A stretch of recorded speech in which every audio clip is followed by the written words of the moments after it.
The American consumer is showing some signs of stress. Credit card delinquencies are near a 5-year high, and higher earners are under more pressure. Sharon Epperson joins us right now with the CNBC exclusive report. And Sharon, this is kind of counter to what we've heard from most of the big banks recently. Absolutely. You know, borrowers are having a lot of trouble increasingly paying their bills on time, and delinquencies are near their highest level in 5 years as consumers have fallen behind on auto loan, credit card, mortgage and personal loan payments last year. That's according to a new VantageScore report. For higher earners, people earning more than $150,000 a year, the delinquency rate has more than doubled since January 2023. We spoke exclusively to VantageScore CEO Silvio Tavares, and he explains why. And we've seen significant increases in services costs like home insurance, like auto insurance. And that is hitting the high-income consumer harder than most, and that's what's driving that delinquency rate. Overall, Tavares says consumers are being cautious with credit. While credit card balances are about 2.9% higher than a year ago, that's still in line with the rise in inflation. And consumers aren't at their limit.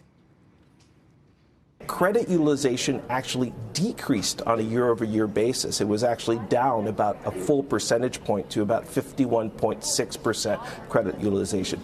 100% credit utilization would have meant the consumer is maxed out, but they weren't. They actually had a lot of available credit. They just chose not to use it. And that, Tavares says, is a positive sign that consumers are exercising self-control and are more credit cautious as we start the year.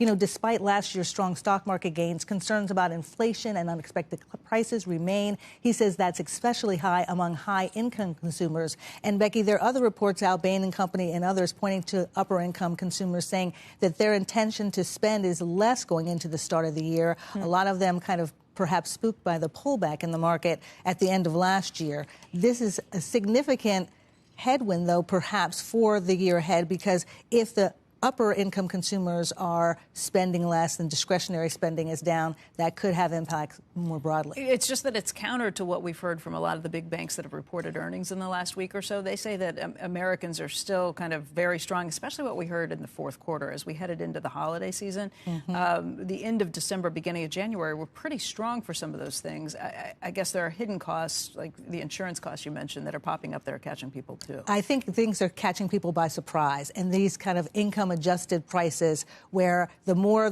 that you earn, the more that you're spending, the more that other ancillary expenses are adding to those delinquency rates, and that's what VantageScore says they have been seeing. The other thing, some other cautionary flags that people should be paying attention to is now credit reporting agencies are getting the information about federal student loan payments that have not been paid. Right. And so that could have a significant impact on credit scores. Tavares says as much as an 80-point drop in what we've seen in credit scores because those loans. Under the last administration, people thought they were going to be forgiven. They're not going to be. And they're not going to be probably. Exactly. And then also the wildfires. So that $40 billion in insured losses, those insurance rates going up, that's something else that could impact delinquency rates for high-income consumers in particular.